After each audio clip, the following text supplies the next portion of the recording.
땅에 존재하게 되면 모든 것이 다 이름을 갖게 됩니다. 그런데 이 히브리어로 이름이 쉔이라는 단어인데 분위기라는 뜻도 담고 있어요. 그래서 이름이 참 신기합니다.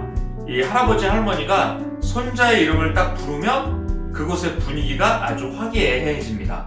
그 손자는 없는데. 자, 반대로 어떤 사람의 이름을 부르면 그곳의 분위기가 아주 험악해집니다. 그 사람은 없는데. 자, 여러분, 이 시간 우리가 누구의 이름을 부르면 이곳의 분위기가 아주 좋아질까요? 네. 예수의 이름은 세상의 소망이요. 자, 우리 한번 예수님의 이름을 부르고 이 과목을 한번 시작해 볼까요? 하나, 둘, 셋. 예수님! 자, 오늘은 2주차 강의고요. 10계명 제3계명입니다. 여호와의 이름을 망령되이 일컫지 말라. 자, 하나님의 이름은요, 모세가 호렙산에서 하나님 만나는 장면에서 처음 등장을 하거든요. 하나님께서 이 모세에게 이스라엘 백성들을 이집트에서 탈출시킬 미션을 주십니다. 그때 모세가 하나님께 묻죠. 하나님, 이스라엘 백성이 누가 보냈냐고 물으면 제가 어떻게 대답해야 합니까? 그러자 하나님께서 모세에게 나의 이름은 뭐뭐뭐다 라고 이름을 소개하지 않으셨고요. 나는 스스로 있는 자이다. 영어로 I am who I am 이라고 자기를 소개하셨습니다. 자, 스스로 있는 자.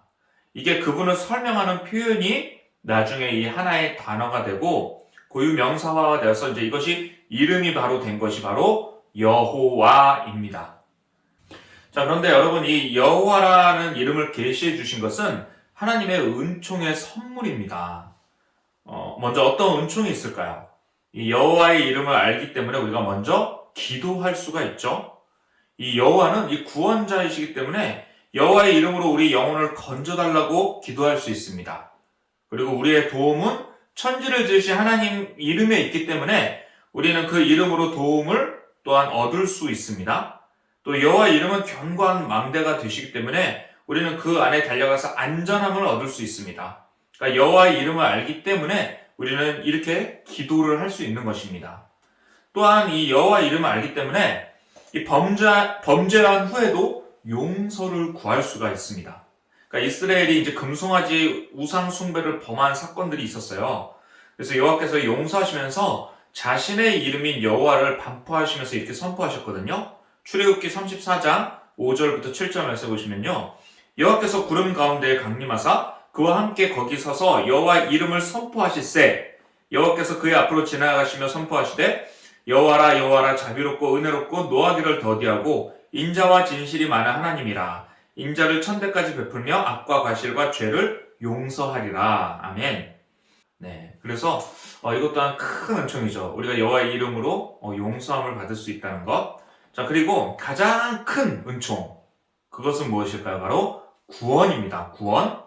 요엘 2장 32절 말씀을 보시면 누구든지 여호와의 이름을 부르는 자는 구원을 얻으리니. 아멘.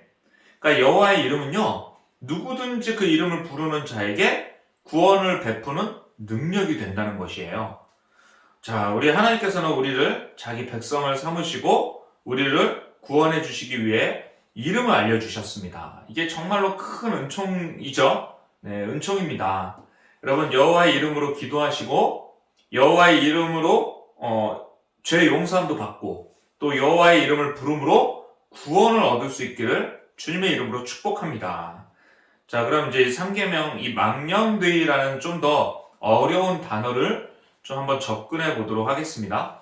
이 여호와의 이름은 정말 큰 은총이고 파워이고 능력이 되는데 망령되이 부르지 말라, 이건 무슨 뜻일까? 네, 이 망령이라고 번역한 이 히브리어 원어는 샤웨라는 단어인데 여러 뜻을 좀 담고 있거든요. 뭐 허망하게, 또 가치가 없는 일, 또 거짓과 속임, 그리고 해할 수 있는 힘, 누군가에게 해를 끼칠 수 있는 그런 힘을 말해요. 자, 이 단어로 인해서 뭐 정통적으로 여지껏 해석해왔던 세 가지 방법을 좀 오늘 이 시간 설명드리고 종합적인 의미로 설명해 보도록 하겠습니다. 자, 첫 번째로 이 샤웨라는 단어가 쓰인 것을 볼 때 저주할 때 하나님의 이름을 사용하면 안 됩니다. 자, 이 고대에는요, 신들의 이름으로 저주를 하는 일이 많았어요. 그러니까 신의 이름으로 축복이나 저주를 하면 그 신이 가지고 있는 힘과 능력으로 그 축복이나 저주가 실현된다고 믿는 경우가 참 많았습니다. 그러니까 하나님은 우리에게 구원자의 이름으로 알려주셨지, 우리가 뭐 하나님의 이름을 저주나 뭐 욕 같은데 함부로 써서는 안 되는 것이죠. 물론 이제 우리나라 말에는 좀 그런 경우가 별로 없지만 이 서양 말 속에는 욕설 가운데 하나님과 관련된 게 참 많이 있습니다. 그래서 뭐 영어로 God damn it 그러면 뭐 하나님이 그것을 저주하기를, 뭐 또는 영어로 Jesus Christ 그러면 우리나라 말로는 뭐 제기랄 정도 뭐 이런 욕이 좀 되겠죠. 그래서 하나님의 이름을 욕하는 것이나 저주하는데 사용하지 말라라고 말씀하십니다. 자, 둘째로 맹세를 할 때 위증하면서 하나님의 이름을 멋대로 언급해서도 안 됩니다. 레위기 19장 12절 말씀해 보시면요, 너희는 내 이름으로 거짓 맹세함으로 내 하나님의 이름을 욕되게 하지 말라. 나는 여호와이니라. 아멘. 예수님도 하늘로나 땅으로나 맹세하지 말고 예인 경우는 예하고 아닌 경우는 아니요 하라고 가르쳐 주셨어요. 자, 이것이면 이것이고 저것이면 저것이라고 분명하게 말해야지, 아닌 것을 맞는 것처럼 이 하나님의 이름으로 포장해서 사람들한테 전달하려고 하지 말라라고 말씀하셨죠.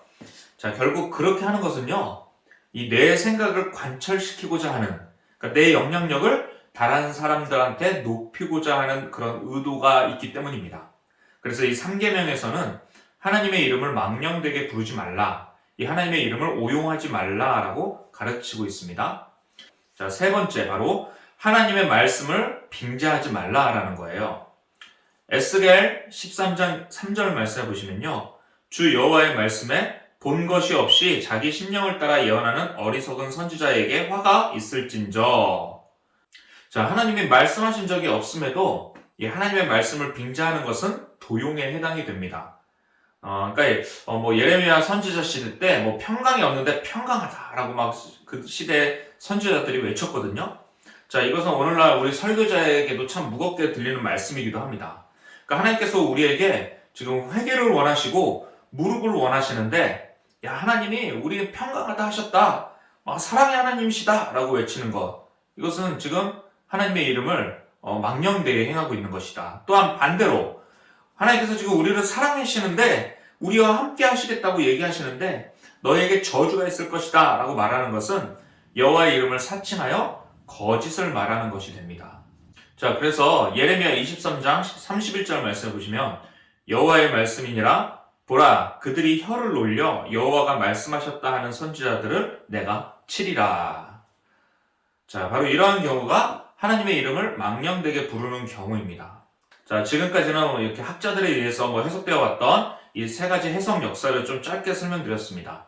그래서 잠깐 정리를 하면, 하나님의 이름을 함부로 부르는 것, 욕할 때나 저주할 때 부르는 것 안 되고요. 남에게 사기를 치기 위해서 부르는 것 안 되고요. 하나님이 말씀하지 않으신 것을 꼭 말씀하신 것처럼 빙자하는 것, 하나님 앞에 죄가 됩니다. 자, 그러나 마지막으로 우리 삶에 아주 더 심각한 것이 있습니다. 그것은 뭐냐면, 우리가 거룩한 백성으로 성실하고 의롭게 살지 않으면서 하나님의 이름을 부르면 그것이 결국은 하나님의 이름을 망령되이 일컫는 것이 된다라는 것입니다. 자, 그리스도인이라는 이름을 가지고 있으면서 그리스도의 향기를 드러내지 못하면 우리의 말과 행동으로 하나님의 이름을 여러분 더럽힐 수 있습니다. 자, 이미 에스겔 선지자를 통해서 하나님께서는 이런 가능성을 말씀하셨거든요. 에스겔 36장 20절 말씀해 보시면요, 그들이 이른바 그 여러 나라에서 내 거룩한 이름이 그들로 말미암아 더러워졌나니. 자, 내 거룩한 이름이 그들로 말미암아 더러워졌다. 그러니까 정말 중요한 것은 바로 우리가 하나님의 거룩한 백성이 되었는데 성실하고 의롭게 살지 않으면서 하나님의 이름을 부르면 결국은 하나님의 이름을 망령되이 일컫는 것이 된다라는 것입니다. 여러분, 오늘날만큼 이렇게 교회가 그리스도인이 조롱을 당하는 시대가 없는 듯 보입니다. 대형교회 사건 사고는 말로 할 것도 없고요. 목사, 장로, 집사, 교회 이런 게 다 연루되는 경우가 부지기수입니다. 정말 그리스도인의 이름과 명예가 땅바닥에 던져진 것과 같은 그런 시대를 우리가 지금 살고 있죠. 자, 그럼에도 불구하고 하나님은 이 땅의 소망을 그리스도의 신부인 교회에 두셨고요. 또 그 소망을 이루는 것이 우리 삶의 과제로 주셨습니다. 그래서 여러분, 이 여호와의 이름을 망령되이 부르지 말라라는 이 3계명은요. 우리의 전 존재와 삶의 방향과 목적이 전부 걸려있는 그런 계명입니다. 따라서 이 3계명은요. 우리에게 정말 은총의 계명이기도 하지만 정말 쉽지 않은 계명이기도 한 것입니다. 자, 이 계명을 좀 정리하면서 또 이런 말씀을 드리고 싶어요. 지금 신약을 사는 우리에게는요. 이 예수의 이름을 의지하게 하셨거든요. 자, 예수의 이름의 뜻은 무엇이죠? 자기 백성을 저희 죄에서 구원할 자. 자, 그런데 이 예수라는 이름은 그저 하나의 이름이 아닙니다. 이 빌립보서 2장 8절부터 10절 말씀해 보시면요. 사람의 모양으로 나타나사 자기를 낮추시고 죽기까지 복종하셨으니 곧 십자가에 죽으심이라. 이러므로 하나님이 그를 지극히 높여 모든 이름 위에 뛰어난 이름을 주사 하늘에 있는 자들과 땅에 있는 자들과 땅 아래에 있는 자들로 모든 무릎을 예수의 이름에 꿇게 하시고. 자, 이 예수님의 이름이 모든 이름 위에 뛰어난 이름이라 하셨습니다. 자, 예수라는 이름은 하늘과 땅과 세상과 온 우주에 있어 부를 수 있는 모든 이름 위에 가장 뛰어난 이름인 줄 믿습니다. 할렐루야! 자, 모든 권세가 여기에 무릎을 꿇은 이름입니다. 그래서 여러분, 신약의 전도대들이 예수의 이름으로 막 귀신도 쫓아냈고요. 놀라운 이적도 행했습니다. 자, 그리고 베드로는요, 비록 은과 금은 없었지만 미문에 앉아있는 안증뱅이에게 나사렛 예수 그리스도의 이름으로 일으켰습니다. 자, 바로 예수의 이름은 더없이 존귀한 이름인 줄 믿습니다. 예수의 이름은 세상의 소망이고 예수의 이름이 바로 천국의 기쁨인 줄 믿습니다. 우리도 예수의 이름을 많이 부르면서 이 삶을 살아가기를 바랍니다. 자, 여러분, 신약성경을 보시면 예수님도 우리의 이름을 아신다라고 말씀하셨어요. 요한복음 10장 3절 말씀해 보시면 나는 선한 목자다. 그가 자기 양의 이름을 각각 불러 인도하여 내느니라. 자, 이것은 예수님과 우리가 이 개인적인 관계, 아주 인격적인 관계를 갖고 삶을 함께 누리고 있다라는 의미가 아니겠습니까? 그래서 여러분, 구원받은 것을 일컬어서 성경은 가끔 이름이 생명책에 적힌다라고 표현을 합니다. 나의 이름이 생명책에 기록되어 있는 것으로 여러분 기뻐할 수 있기를 바랍니다. 우리 또한 이 예수의 이름을 마음속 깊이 새기시고 적극적으로 하나님의 이름을 높이기 위해서 삶을 아름답게 살아가시는, 그리스도의 향기를 내며 살아가시는 저와 여러분 될 수 있기를 주님의 이름으로 축복합니다.